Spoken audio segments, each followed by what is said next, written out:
చాలా ఇంకా అన్నీ హైలైటే. A to Z స్టార్టింగ్ నుంచి ఇంటర్వెల్ మైండ్ బ్లాక్, ఇంకా ఎండింగ్ ఇంకా సూపర్, ఇంకా చూడక్కర్లేదు. ఇంకా సూపర్ అండి, ఇంకా ఒరిజినల్ గ్యాంగ్స్టర్, ఇంకా ఎక్సలెంట్, చూడక్కర్లేదు. ఇంకా సింపుల్ అండి. ఒక ఫ్యాన్కి ఏం కావాలో ఇంకో ఫ్యాన్కి మాత్రమే తెలుస్తుంది అన్నదానికి ఇదే perfect example. Telugu movie silver screen పైన ఈ రేంజ్ క్వాలిటీ చూసి చాలా కాలం అవుతుంది.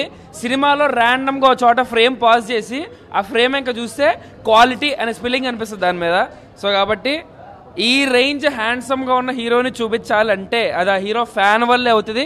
ఎంతకాలం పక్క ఇండస్ట్రీ ఫ్యాన్ బాయ్ సంభవాలు చూసాం, మనకి ఒక ఫ్యాన్ బాయ్ ఉన్నాడు. ఖచ్చితంగా చెప్తున్నాను, most quality film making.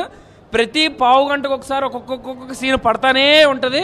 So పూనకాలం మాత్రం కన్ఫర్మ్. సినిమా మాత్రం ఓవరాల్గా ఫిలిం మాత్రం ఫెంటాబ్లెస్ ఫిలిం అండి. లైక్ చెప్తాను కదా, తెలుగు మూవీస్లో స్క్రీన్స్ చూసుకుంటూ వెళ్తే కనుక వెరీ మచ్ క్వాలిటీ అప్గ్రేడ్. రాబోయే సినిమాలు పెడితే 200 కోట్లు 300 కోట్లు బడ్జెట్, క్వాలిటీ తీసుకురాగలిగితే ఖచ్చితంగా జనాలు కూడా స్క్రీన్ మీదకి వస్తారు. సో కాబట్టి స్టార్డమ్కి క్వాలిటీకి పర్ఫెక్ట్ బ్లెండ్, కమర్షియల్ సినిమాని ఇంకొక ఎత్తు తీసుకెళ్ళేటటువంటి సినిమా. సో కాబట్టి సీక్వెల్ కాల్ అయితే లాస్ట్లో ఉంది. సో కాబట్టి దాని గురించి పెద్దగా రివీల్ చేయాల్సిన అవసరం ఏమీ లేదు. సో కాబట్టి hype is real, star is real, అంతే.